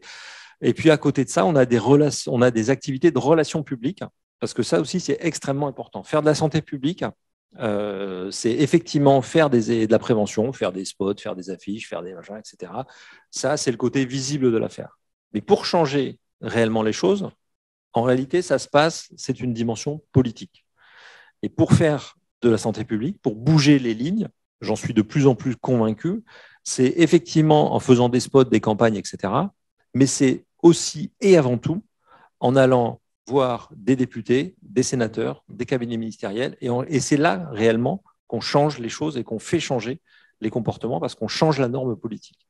Et donc, mais les deux se nourrissent l'un l'autre. C'est-à-dire que si on arrive en disant à des députés que le vent est en train de tourner et que la preuve, on a maintenant des spots qui sont différents, des approches qui sont différentes, des perceptions qui sont différentes. Là, ce que je ne vous ai pas dit, c'est que tous les 3 mois, on a par BVA un sondage qui est fait sur un panel représentatif et qu'on suit régulièrement. Donc, ce qui permet là d'avoir, alors je ne reprends pas le terme de baromètre parce qu'il est sacro-saint pour Santé publique France, mais c'est celui des indicateurs de l'acte. Et donc, tous les 3 mois, on sort de nouveaux indicateurs avec de nouvelles tendances, avec et la nouvelle perception du tabac en France. Et cette perception et le fait que ça change progressivement à travers des campagnes de sensibilisation telles que celle-ci, va influencer derrière le politique qui va se dire « mais oui, mais c'est vrai ».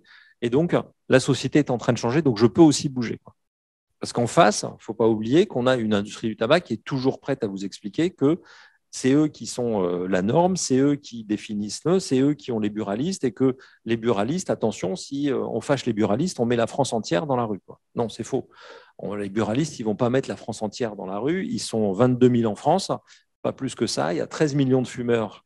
Il y a 13 millions de fumeurs en France sur 67 millions d'habitants. Donc, c'est-à-dire qu'il y a une majorité d'habitants qui ne descendront pas dans la rue et qui seront favorables à des augmentations et pour qui l'augmentation du tabac ne posera absolument aucun problème. Et sur les 13 millions de fumeurs, il y en a 70% qui sont favorables aux augmentations.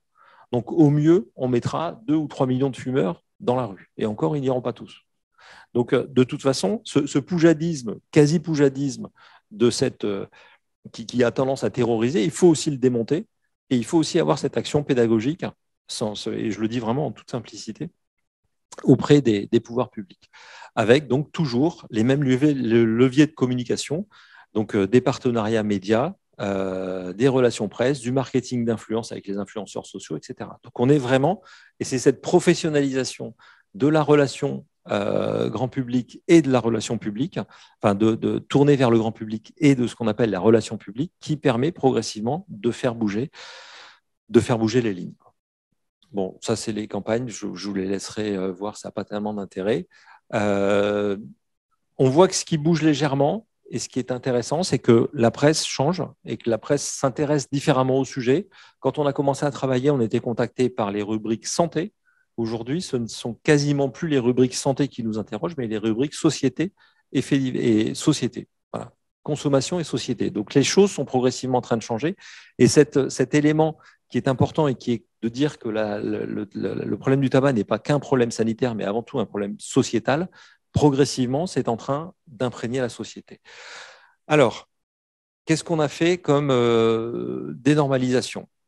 Le premier, je vais vous passer les spots, ça sera plus facile pour que vous puissiez réaliser, parce qu'on le voit mieux. Alors, normalement, il doit, je ne sais pas si c'est sur cette diapo, voilà, sur cette diapo, il doit se lancer. Le premier qui a été fait, alors c'était un peu un crash test, hein, c'était la première fois qu'on initiait quelque chose. Là, c'était cette fois-ci ce premier-là était sur la hausse du prix du tabac et quelle était derrière, parce qu'il y a une idée assez simple qui circule, c'est de toute façon, si on augmente le prix du tabac, c'est avant tout pour que l'État gagne plus d'argent. Voilà. Ça, c'est faux. L'État perd de l'argent avec la consommation de tabac. Le tabac, c'est 15 milliards de recettes fiscales, c'est 26 milliards de coûts sanitaires directs hospitaliers, c'est 120 milliards de coûts sociaux complets. Le coût social, c'est quand on monétarise la perte de vie humaine, d'années de vie, pardon. C'est quand on monétarise, bien sûr, le kérosène qu'on va mettre dans les avions quand il faut arrêter les feux de forêt. C'est les assurances qu'il va falloir, etc., etc. Donc, quand on monétarise tout ça et quand on met tout à la queue leu, c'est 120 milliards d'euros par an, voilà, versus 15 milliards de taxes. Donc, c'est peanuts, quoi. Je ne fume pas. La hausse des prix du tabac, cela ne me concerne pas. C'est faux. Le coût du tabac et ses idées reçues, faisons le point. Le tabac, c'est un gros pactole pour l'État. C'est faux. Le tabac, ce sont des recettes annuelles pour l'État, mais aussi un coût social annuel net très lourd. À quoi correspond ce coût social? C'est l'équivalent de 120 milliards d'euros. Autrement dit, près de 1 800 € par an par habitant. Alors, vous vous sentez plus concerné? 120 milliards qui partent en fumée. C'est plus que le budget annuel de l'État sur des secteurs clés, tous réunis. Pour que le tabac ne coûte rien à la société, le paquet de cigarettes devrait être à 45 €. Et pendant ce temps, les 4 géants de l'industrie du tabac font de l'optimisation fiscale. Un paquet toujours plus cher pour remplir les caisses de l'État. C'est faux. La hausse du prix, c'est la meilleure stratégie pour réduire la consommation, notamment chez les plus précaires et les jeunes, principales victimes de cette pandémie industrielle. Un paquet plus cher, c'est le prix à payer pour gagner en santé, en économie et se protéger d'une industrie responsable de 8 millions de morts par an dans le monde. Et si on allait plus loin? Harmoniser les prix au niveau européen permettrait de renforcer les effets positifs d'une politique fiscale efficace pour lutter contre le tabac. La hausse du prix du tabac, ça nous concerne tous. Ça n'enrichit pas l'État, ça protège tout le monde.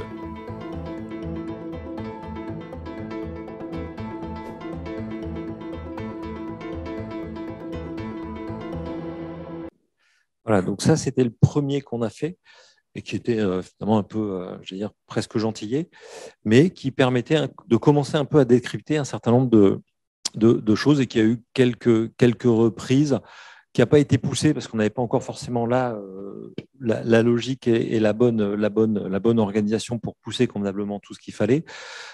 Voilà. Mais néanmoins, c'était un premier tour de piste et on a eu quelques retours qui étaient positifs. Le deuxième était plus pertinent, mais aussi plus construit. Et cette fois-ci, on s'était donc attaché les services de Wendy Renard. Alors, je ne sais pas si vous connaissez Wendy Renard, qui est la capitaine de l'équipe de France des Bleus de football. Donc, c'est une joueuse de foot. J'y connais pas grand-chose, mais en tout cas, je crois assez exceptionnelle, qui joue à l'Olympique Lyonnais et qui s'est complètement. Et ça, c'était une des logiques de cette logique de dénormalisation qui s'est complètement emparée du sujet. C'est-à-dire qu'à tel point qu'elle en parle sans que nous ayons besoin de lui en parler. C'est-à-dire qu'elle a été briefée, on lui a donné un certain nombre d'éléments et de messages, notamment dans la construction du clip de la petite vidéo que vous allez voir. Mais Elle a parlé ensuite du tabac dans des interviews qui n'avaient rien à voir avec ça, mais elle est revenue sur ce sujet et elle en a parlé dans des journaux sportifs comme L'Équipe, comme SoFoot, comme je ne sais plus quoi, donc qui n'étaient pas au départ dans le contrat qu'on avait avec elle. Elle en a spontanément parlé dans une émission sur M6 qui revenait sur sa vie. Elle a parlé de ça, là aussi, alors que ça n'était absolument pas prévu. Et donc, c'est aussi cette logique de dénormalisation qui vise à faire parler des personnes publiques, des personnages publics qui ont une influence du sujet. Et donc, ça permet là aussi de changer la norme et d'avoir des gens qui s'impliquent sur les sujets et donc de changer et de faire réfléchir.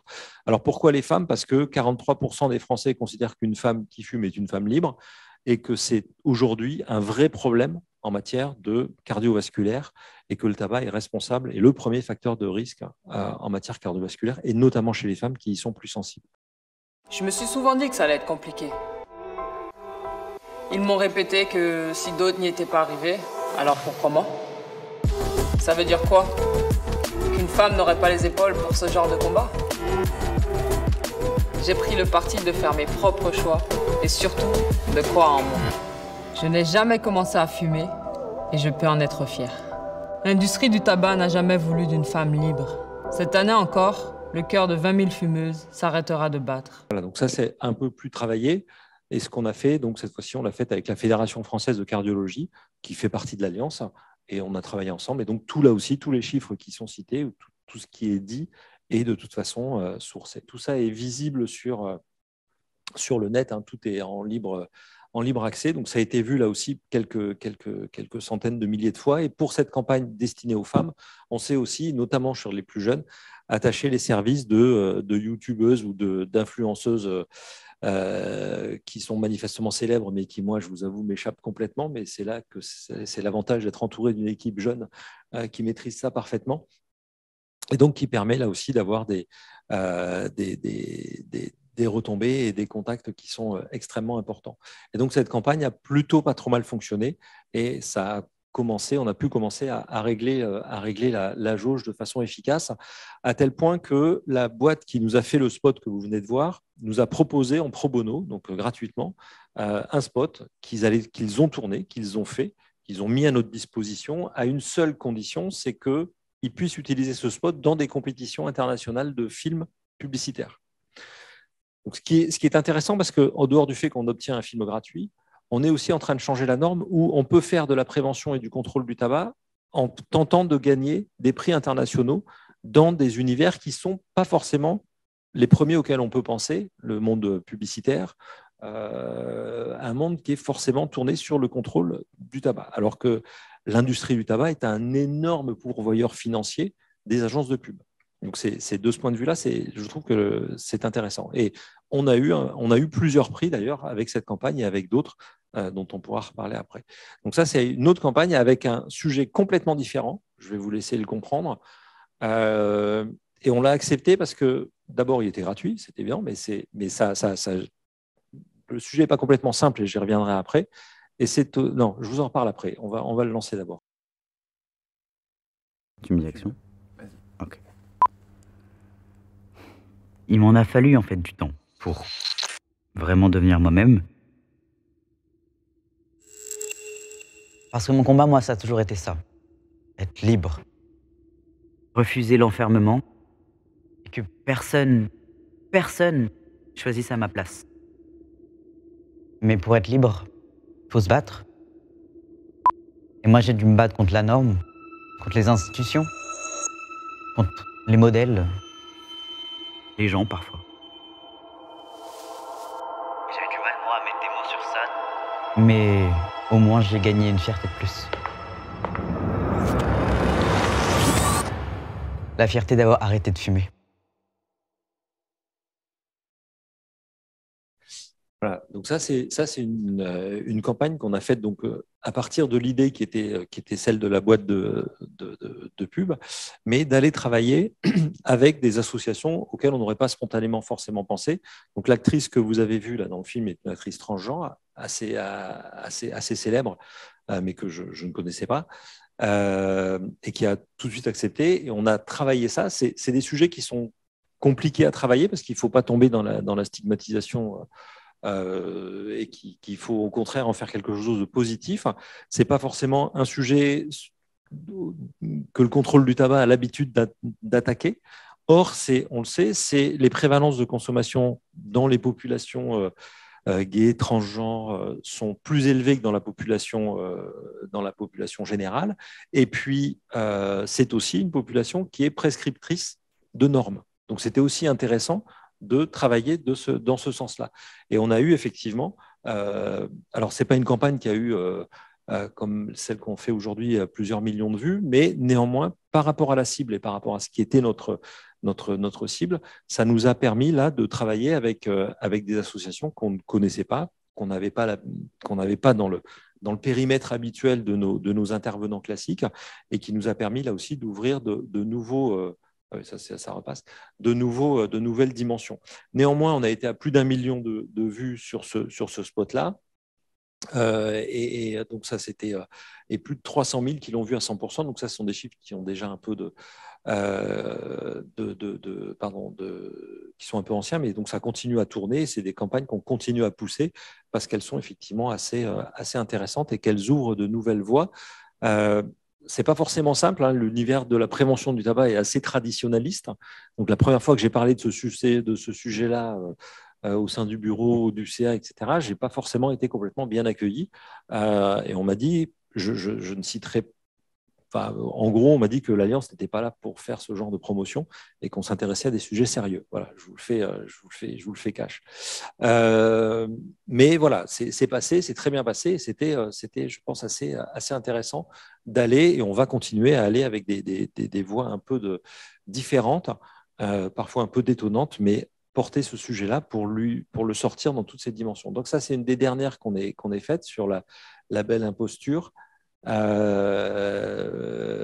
Donc là, cette fois-ci, on est sur plutôt une dimension financière et de responsabilité de l'industrie. Donc si on peut la lancer, Yves.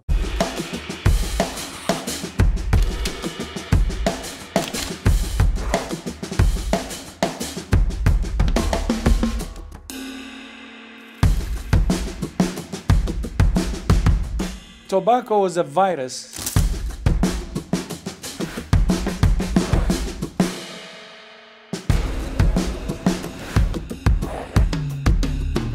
An area roughly half the size of Cape Verde disappears every year.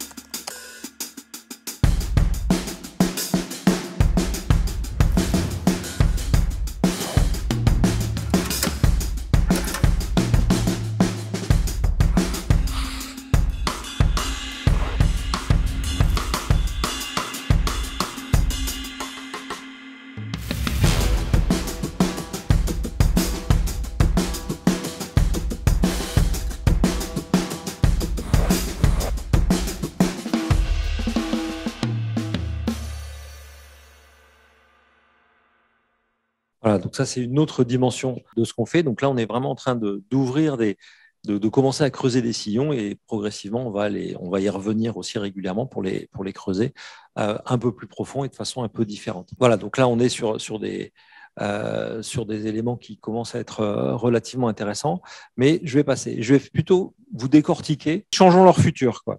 Changeons leur futur, c'est une campagne qu'on a faite pendant la campagne présidentielle qui visait les jeunes, mais pas seulement.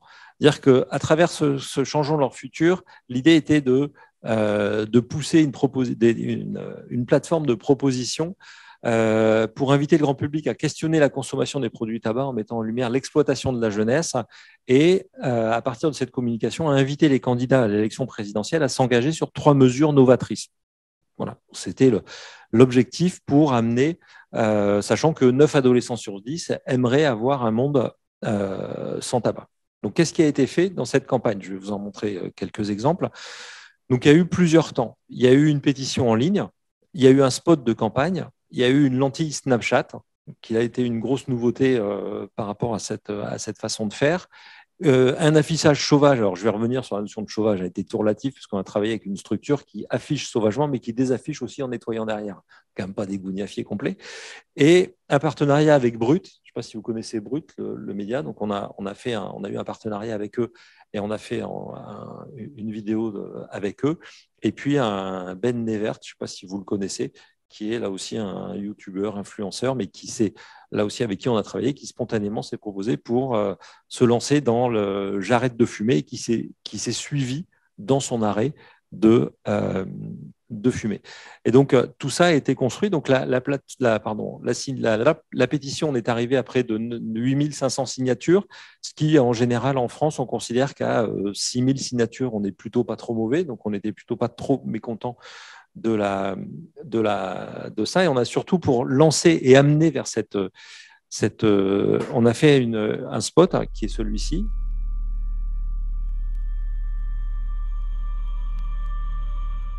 Je suis l'industrie du tabac.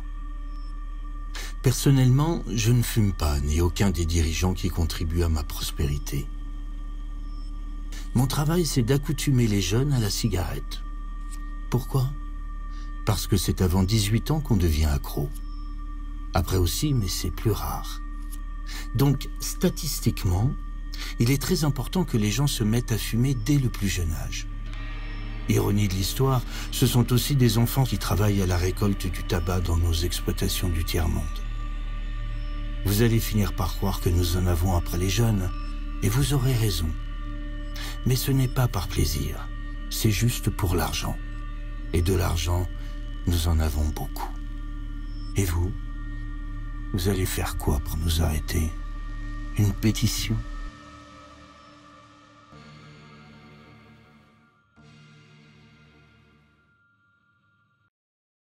Voilà, ça c'était la version internationale, mais il y a la version française, bien sûr. Voilà, donc ça a amené derrière vers la pétition. L'autre élément, c'était la lentille Snap.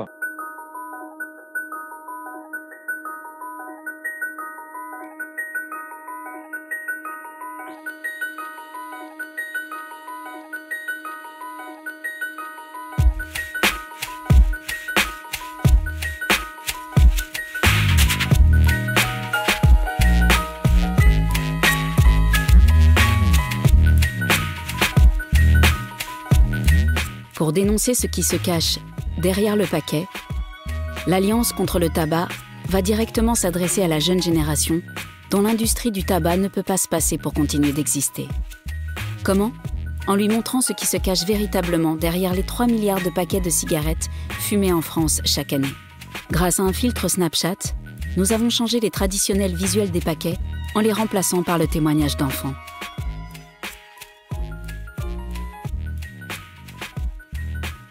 Seperti pusing, pegal-pegal, mual-mual.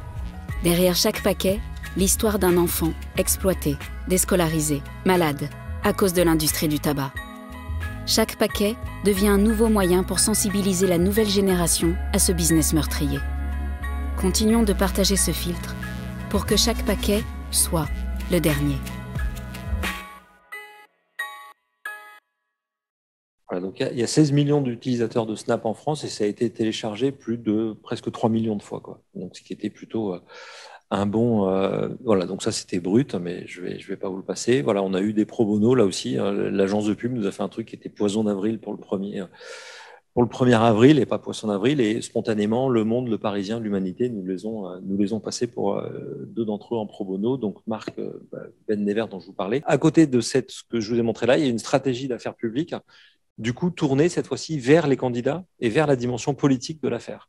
Puisque donc l'idée, comme je vous disais, était de proposer et de pousser une plateforme de proposition qui était la fin progressive de la vente du tabac en France et donc d'interdire la vente des produits du tabac aux personnes nées après le 1er janvier 2014 à compter de 2032, donc donc toute personne née après le 1er janvier à partir de ne pouvait plus acheter de tabac à compter de 2032. Donc en réalité, ça n'est que le vrai respect de l'interdiction de vente aux mineurs, l'interdiction de fumer aux abords des établissements scolaires et le renforcement des obligations de transparence et notamment de sourcing des amendements et compte rendu public de tout échange entre décideurs et industrie du tabac, qui est une vraie qui est un vrai problème.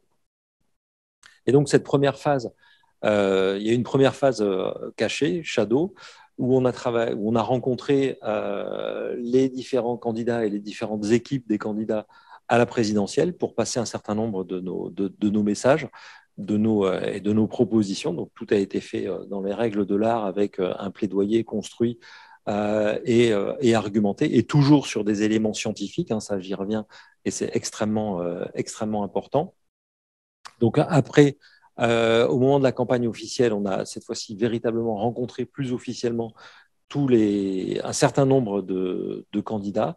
On a rencontré La République En Marche, on a rencontré les Républicains, on a rencontré l'EPS, on a rencontré des think tanks, on a échangé avec la France Insoumise, Europe Écologie Les Verts aussi. Enfin, voilà, donc on a rencontré et échangé avec un certain nombre de parlementaires. Et puis, à l'issue des présidentielles, on a continué, cette fois-ci, sur la dimension législative. Alors, ce travail est assez important et assez intéressant, puisqu'il y a quelques propositions. Alors, la fin du tabac, bien sûr, qui est cette forme de revendication ultime, mais qui repose en réalité sur l'interdiction et le respect de l'interdiction de la vente aux mineurs, n'a pas forcément été repris, mais ça, ce n'était pas complètement surprenant. En revanche, un certain nombre de parlementaires se sont intéressés aux propositions qui ont été faites, et notamment on a été sur cette interdiction de vente, pas de vente, mais de consommation aux abords des écoles, puisque là c'est encore autorisé, c'est fait dans un certain nombre de pays. Et le fait de restreindre la zone de consommation et de rendre contraignant la consommation limite la consommation,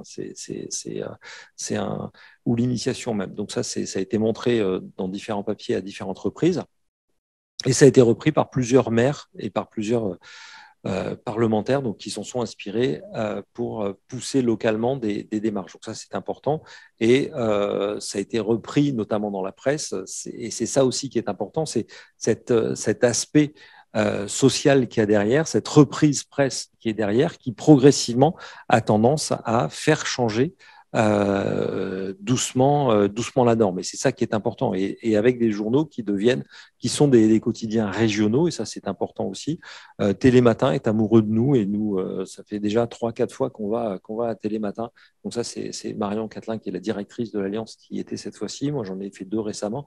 Enfin, voilà, donc les médias commencent à s'intéresser au sujet de façon différente, et c'est ça qui est important. Donc la pétition, comme je vous disais, signée un certain nombre de fois. Le petit clip que je vous ai montré tout à l'heure, qui a été vu à l'époque plus de 2,7 millions de fois, donc il est toujours en ligne, et tout ça, ça peut être vu, visionné, etc. On l'a traduit dans différentes langues, notamment pour que ça puisse être. Et on voit aussi qu'on a une inspiration qui vient. On vient nous consulter de pays différents d'autres pays, pardon, pour nous demander ce qu'on fait et comment on le fait. Ça a été Brut, a bien fonctionné aussi, et Marc Lomadi, on va refaire encore des choses avec lui. Ben Nevert, ça a été aussi bien vu, avec près de 350 000 fois maintenant, et ça a été quelque chose là aussi qui marque progressivement et qui surtout s'adresse aux jeunes. La Lens, à l'époque, on était à 1,2 million, maintenant on a continué et on a monté, comme je disais, à plus de 2 millions aujourd'hui. Enfin, voilà, donc et surtout, cette lentille, c'était une première en France. C'est la première fois qu'on avait cet abord-là pour aller vraiment toucher le public cible qui était le nôtre et qui était les plus jeunes. Et ce qui est intéressant, c'est que ça a été repris, je vais vous en reparler après, mais ça a été repris dans la presse internationale. On a eu la surprise de voir qu'on a été repris en Turquie, aux États-Unis, en Espagne, en Asie. Enfin, ça a été assez impressionnant. Ça, c'était les prix dont je vous parlais tout à l'heure. Donc, il y avait Libre tout à l'heure, mais il y a eu aussi celle de Snap, elle a été primée, celle de Changeons leur futur a été primée aussi. Donc ça, c'est intéressant parce qu'on est vraiment là, dans ce monde publicitaire, dans ce monde de l'image et qui valorisait jusqu'à présent beaucoup l'image même de la cigarette. On est, en faisant de la prévention, en faisant des campagnes de contrôle du tabac, donc qui sont censées être liberticides, on est en train de peut-être commencer à changer la norme en étant récompensé pour cette action-là, quoi.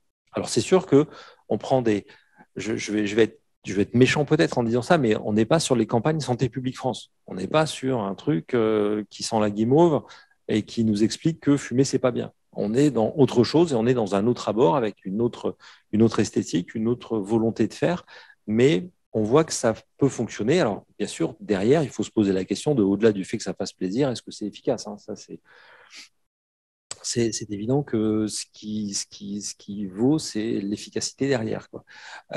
Donc, comme je vous le disais, la lentille Snap, Tobacco Control nous a demandé de leur faire un papier.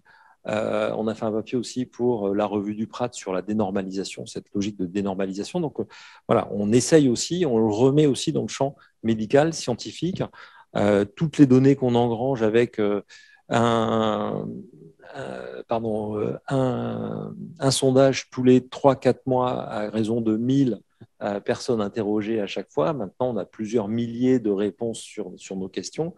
Et là, on est en train de le traiter cette fois-ci dans un cadre universitaire pour en faire plusieurs papiers pour justement décrire l'opinion française vis-à-vis du tabac. La recherche française est complètement aujourd'hui pauvre en matière de connaissance du tabac, de connaissance de l'opinion de sa population sur le tabac. Et en réalité, quand on voit ce que savent les anglo-saxons et ce que font les anglo-saxons, ça vient aussi d'une connaissance fine de l'opinion publique, de la situation du tabagisme dans leur pays, ce qui aujourd'hui est très, très méconnu en France et on n'y est pas du tout, quoi. Donc derrière, on fait des post-tests justement pour savoir quelle est la perception des campagnes, comment c'est pris, quelle est l'efficacité qu'on a, puisque sinon, ça ne sert à rien et il faut changer de fusil, notre fusil d'épaule pour avoir des choses qui sont plus efficaces. Alors, je vais passer rapidement parce que voilà, donc 80% déclarent que la campagne les informe sur l'exploitation de la jeunesse par l'industrie du tabac. Donc, l'idée, c'est vraiment de faire changer la norme, d'amener une information différente, de poser le jeu différemment pour amener à réfléchir. Voilà, c'est tout l'objectif qui est le nôtre dans cette logique. Donc là, on va lancer dans les jours qui viennent une campagne sur tabac et précarité, là aussi, qui va complètement renverser ce qu'on a l'habitude de voir en matière de précarité. On va avoir tabac et environnement, sport sans tabac, et on finira par professionnels de santé avant de, j'espère, redéposer un projet auprès de l'ACNAM et du Fonds de lutte contre les addictions pour renouveler l'intérêt. Mais aujourd'hui, on travaille très étroitement avec la MILDECA, on travaille étroitement avec la MILDECA, c'est la mission interministérielle de lutte contre les toxicomanies, les conduites addictives. On travaille étroitement avec Santé publique France. Bon, il s'avère que je les connais historiquement, mais en tout cas, on adapte nos sorties de campagne à celles de Santé publique France. Il ne s'agit pas d'avoir des choses redondantes ou des choses qui se marchent sur les pieds. On a pris le soin de ne pas appeler nos chiffres qu'on sort régulièrement des baromètres, mais des indicateurs, de façon à ce qu'il n'y ait pas d'ambiguïté sur les chiffres qui sont sortis par les uns ou les autres. Heureusement, ils sont très cohérents entre eux et on retrouve les mêmes choses. Et c'est pour ça aussi que c'était intéressant d'avoir de travailler avec un sondeur professionnel comme BVA pour avoir des choses qui soient non critiquables. Voilà, donc on est en train, je ne vais pas dire de s'institutionnaliser, mais en tout cas de poser le jeu avec un regard différent, qui est celui de l'associatif et de l'universitaire, qui permet une liberté totale. Ça, c'est vrai. Santé publique France est tenue par des contraintes politiques qui ne sont pas les nôtres, c'est évident. Et donc, à partir de là, on peut avoir un discours différent qui permet d'attaquer les choses différemment. Alors ça, vous allez voir, DETAF, c'est le nom officiel du programme, mais on ne l'appelle jamais comme ça fait un peu… voilà, donc ça, je vais m'arrêter là. Je ne vais pas aller plus loin, mais je vous laisse toutes les diapos de toute façon, et qui sont vraiment quelques résultats de ces indicateurs qui sont là aussi des éléments publics. De toute façon, il n'y a aucun grand secret là-dedans, mais voilà, l'idée de ce principe-là, c'est de changer les choses, de changer la donne, de changer le regard et d'aller sur des dimensions qui, pour le moment, ont été complètement inexploitées en matière de prévention en France, en ayant un discours qui est beaucoup plus dur vis-à-vis de l'industrie du tabac et non plus un abord qui est celui du fumeur. On change l'image du produit, on le ramène à sa juste valeur, c'est-à-dire un produit qui tue un consommateur sur deux et qui appauvrit systématiquement. Si en 2000, l'ONU n'a pas atteint ses objectifs du millénaire en matière de développement, c'est principalement à cause du tabac, puisque la consommation de tabac laisse dans la paupérisation et est source de précarité. Voilà, donc c'est pas plus compliqué que ça.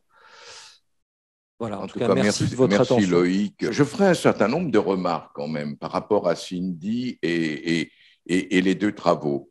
Les deux travaux qui ont été présentés pose là le problème des vérités scientifiques et de la publication avec des pairs.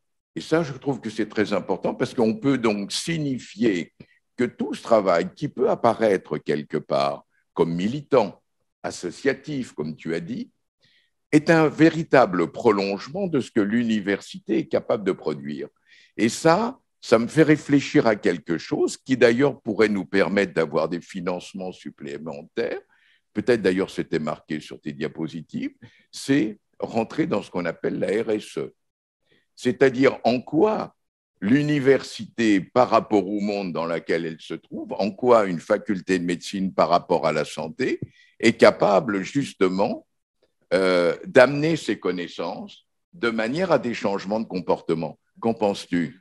Moi, j'en suis intimement convaincu, et je pense que les universités, ou en tout cas les UFR de santé, ont aussi un rôle social important et doivent changer la santé de leurs étudiants, de leur personnel et de la population qui est autour, quoi. Et pas seulement en changeant, et pas seulement en formant des professionnels de santé, mais en ayant aussi un rôle qui est celui de ce changement de comportement, quoi. C'est un peu ce qu'on essayait avec le DREAM, et ça me fait plaisir que là, on retrouve la même philosophie. Et je pense que c'est important. Moi, j'ai pour habitude de dire, alors là, je reprends une casquette de doyen, qui est celle de dire que j'aimerais que demain, quand quelqu'un, un Saint-Quentinois, passe devant la fac, quand un Saint-Quentinois passe devant la fac, ils ne se disent pas « Ah bah tiens, pourquoi est-ce que j'ai une fac sur mon territoire ?» Mais au contraire, ils se disent « Ah bah c'est top, j'ai une fac de santé sur mon territoire et je sais pourquoi. » Et si on arrivait à ça, je pense que là, on aurait rempli notre rôle et que là, on arriverait vraiment à nous mettre à notre juste place, c'est-à-dire de celui d'animateur quelque part social, d'animateur de comportement de santé sur un territoire et dans une population.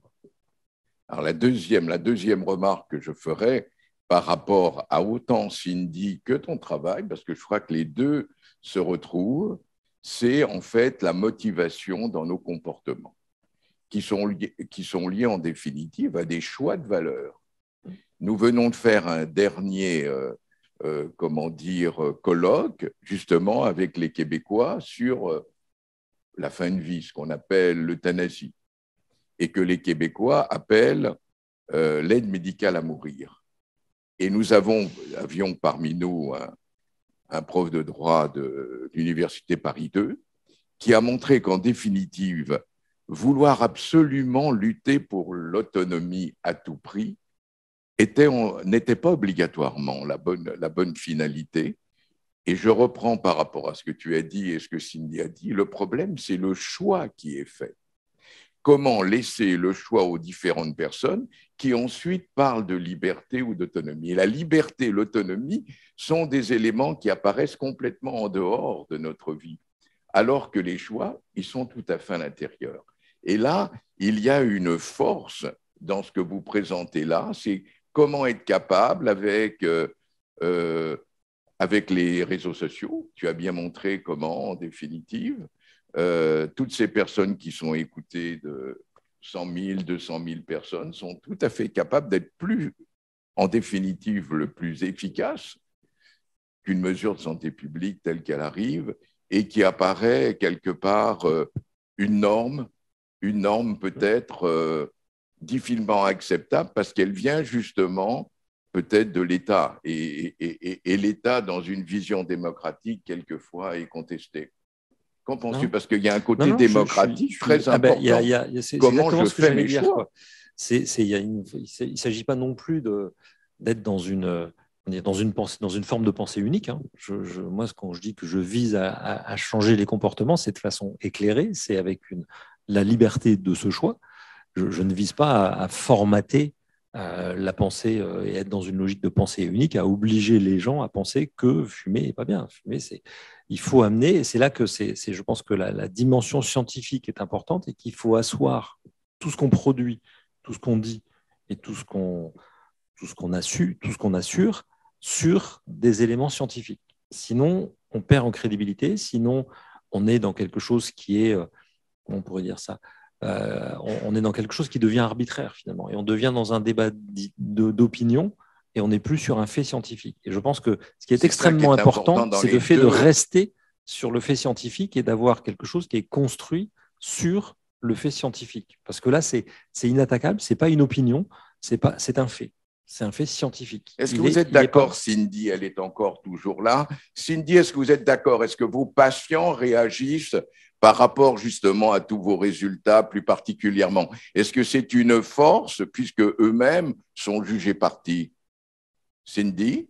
Oui, tout à fait. Non, le fait de pouvoir, nous, pour le côté activité physique, la difficulté a été même de convaincre la communauté scientifique en générant des preuves. Et parce qu'en fait, beaucoup de gens dans la communauté même médicale pensaient que le côté activité physique était un gadget qui était finalement secondaire par rapport au traitement oncologique spécifique. Et donc, il a fallu générer des essais cliniques pour montrer le niveau de preuve. Et même maintenant, on est confronté à une dimension éthique qui est que c'est devenu maintenant tellement une évidence que se pose la question de faire des essais avec des bras contrôle auxquels les patients ne souhaitent plus tellement participer parce que tout le monde est convaincu du bénéfice de l'activité physique. Et donc, je suis d'accord, en tout cas, voilà, qu'il faut réussir à construire nos positions par la science, parce que c'est en ça qu'on se rend inattaquable et convaincant vis-à-vis à la fois de la communauté scientifique et du grand public. Je suis content, Cindy, de ce que vous dites là, parce que ça fait un lien avec la prochaine fois. La prochaine fois, on va parler de justement comment les institutions sont amenées dans un cadre qui est celui que vous avez bien précisé dans le cadre du cancer, comment, en définitive, tous ces résultats sont déployés en termes d'action de santé publique. Par contre, un certain nombre de prises en charge ne sont pas du tout démontrées actuellement. Tout n'est pas démontré. Et il y a tout ce qu'on appelle la médecine intégrative qui n'est peut-être pas une médecine qui est justement dans une rigueur scientifique telle que nous avons l'habitude avec nos modèles de les affirmer. Et toute une réflexion justement par rapport à ce que peut donner telle ou telle prise en charge, telle ou telle, et la parole du patient, sont des éléments, comment dire, qui sont d'ailleurs l'objet d'une ANR en ce moment, du dépôt d'une ANR, justement pour bien montrer comment on passe du fait scientifique à l'impression qu'on peut avoir et comment les normes sont reconstruites telles que ça a été dit, parce qu'on dénormalise, mais on fabrique obligatoirement de nouvelles normes.